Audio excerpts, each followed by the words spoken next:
বিখ্যাত সাহিত্যিক ও কবি সুনীল গঙ্গোপাধ্যায়ের লেখা একটি ছোট্ট কবিতা আজ আমি পাঠ করে শোনাব।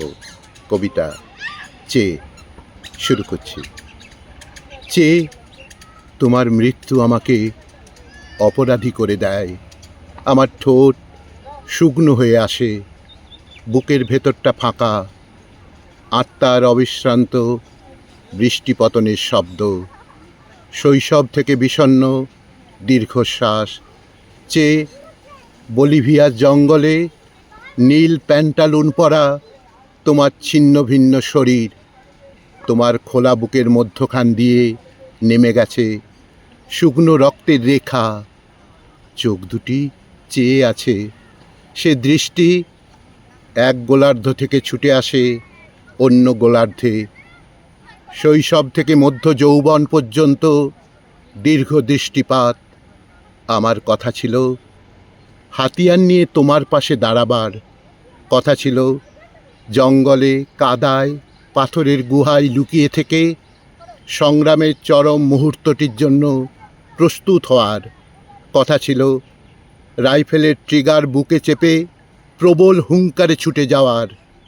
আমারও কথা ছিল ছিন্ন ভিন্ন লাশ ও গরম রক্তের ফোয়ারার মধ্যে বিজয় সঙ্গীত শোনাবার। কিন্তু আমার অনবরত দেরি হয়ে যাচ্ছে। এতকাল আমি একা, আমি অপমান সয়ে মুখ নিচু করেছি, কিন্তু আমি হেরে যাইনি, আমি মেনে নিইনি। আমি ট্রেনের জানালার পাশে, নদীর নির্জন রাস্তার ফাঁকা মাঠে, আলপথে, শ্মশানতলায়, আকাশের কাছে, বৃষ্টির কাছে, বৃক্ষের কাছে, হঠাৎ ওঠা ঘূর্ণির ধুলোর ঝড়ের কাছে আমার শপথ শুনিয়েছি। আমি প্রস্তুত হচ্ছি, আমি সব কিছুর নিজস্ব প্রতিশোধ নেব। আমি আবার ফিরে আসব।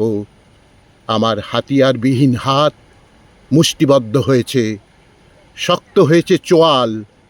মনে মনে বারবার বলেছি ফিরে আসব। আমি এখনো প্রস্তুত হতে পারিনি। আমার অনবরত দেরি হয়ে যাচ্ছে। আমি এখনো সুড়ঙ্গের মধ্যে আধো আলো ছায়ার দিকে রয়ে গেছি। আমার দেরি হয়ে যাচ্ছে, আমার দেরি হয়ে যাচ্ছে, আমার দেরি হয়ে যাচ্ছে।